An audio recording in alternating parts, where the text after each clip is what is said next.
Good morning, you beautiful people. I hope you guys are having a wonderful day today. Welcome back to another episode of my Call of Duty Ghost weapon guide. Not so much of a weapon guide, more of a weapon review. Let me talk about all of the weapons in Call of Duty Ghost. Today we are going to be talking about the Ripper. The Ripper is the second DLC submachine gun we have gotten in Call of Duty, and it is so much better than the Peacekeeper. This gun is one of my favorite guns, and it is my go-to gun for a lot of things. Hopefully I'll get the gameplay good enough for you beautiful people. I did go on a really hot streak on Fog with this gun, and it is beautiful. It's beautiful, beautiful. So what I primarily use this for is I like to use it as my counter class because of the fact, actually I should tell you, you guys all know, it is a submachine gun assault rifle hybrid. The gun itself, a lot of people have said it's very overpowered. It's really not overpowered. It's an at best usable submachine gun with an at best usable assault rifle. The assault rifle as an assault rifle doesn't even compare to the other assault rifles, but it does get you a pretty nice range buff when you're in that mode. So I like to think about it as a submachine gun with a little extra buff towards the range in one of its two states. So I really like using it, which means because it can go in those two states, really close range or far range, it's very, very versatile. Very, very versatile. Every attachment on this weapon, you can't go wrong. You can put suppressor, muzzle brake, muzzle flash. You know, I've done every single one of these attachments. So rapid fire, grip, extended mags, armor piercing.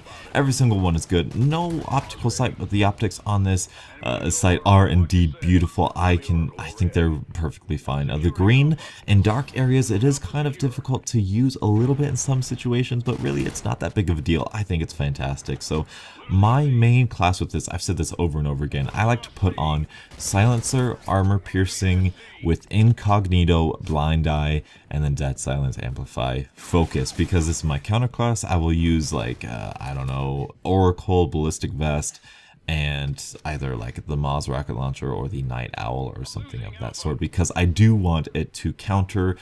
And that one class that I just described counters most things in this game. So that's definitely something that I use this weapon for because it is so versatile. But we can have a lot of fun with this class. We can really have the most perk variations I think we can in Call of Duty Ghosts with this one gun. Because it is a submachine gun, I believe the statistics are technically in between the assault rifle and the submachine gun, like aim down sights time and movement speed and like sprint out time. But that in and of itself kind of makes this gun really not necessary for stock, or makes the perks stalker, quick draw, ready up, even agility really kind of null and void for this weapon. We can use ping, we can use ICU. This is again why I use it as my counter class. I am still reactive, but I'm also very stealthy. Now, when I combine all of these things together, you might think, oh, well, if you're reactive all the time and if you're stealthy all the time, isn't that overpowered, donuts? Isn't this gun overpowered?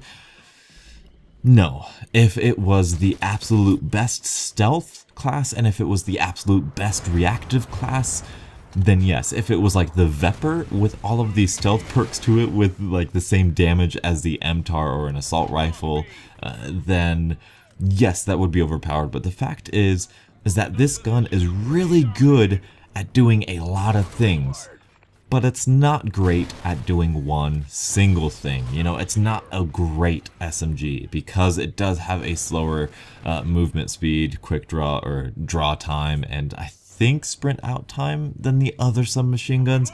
And it's not quite the best assault rifle because it doesn't have the right range for it. It's kind of fire slow, you know.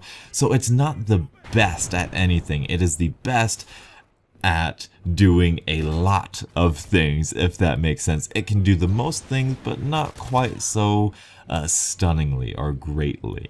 If you want to have a fun class with this class, I would highly, highly suggest Sleight of Hand and Scavenger, along with a muzzle brake and either a grip, rapid fire, or extended mags. That is such a fun class. You are going loud, so you could use some like assault streaks, so maybe like 357 or maybe 579. That's always a good one to do if you're like kill whoring or something. It's fantastic. You could do what I do now, and I have a suppressor with like takedown and all of those like stealth perks with a silencer. I really like that. I want to try silencer with rapid fire because I think that could be really devastating. So I want to play with this more. I've gotten plenty. I want to say maybe like 3 or 4 chem strikes with this weapon. It's a very versatile weapon, and especially on the DLC maps. If I'm going into a new map, or if they were still releasing maps, if I was going into a new map, I would always use this gun because of the engagements that it was good at. You know, if I went in with a Remington, I would be dedicated to like long lines of sight, long ranges. If I went in with like, I don't know, K7, then I would be dedicated towards a short range engagement. And if the map wasn't fitting, then I would have to change class and it would throw my game off. But with Ripper, you can kind of just go in with any new maps you're playing and just kind of get a feel for it. It's a very good feeler class. It's a very good standard default class to use. I really like it. It came with the Devastation DLC trailer or map pack. Very fantastic. Came with Ruins and Behemoth and Collision. Collision and Ruins are fantastic, as well as Unearthed. So that is my thoughts. Those are English me good at like video, subscribe. Yes. Good day you have. No. So those are my thoughts on the Ripper DLC weapon, part of my Call of Duty Ghost Gun guide. Tell me, leave a like if you are enjoying the series. I want to do more of these. There's just not enough time, so I'm going to release these kind of shyly, but I think we can get these done by the time Black Ops 3 is out, so I'm definitely enjoying it. Thank you guys so much for watching, and until the next absolutely beautiful Call of Duty morning, I'll catch up with you guys later. And I really hope you do have a good day.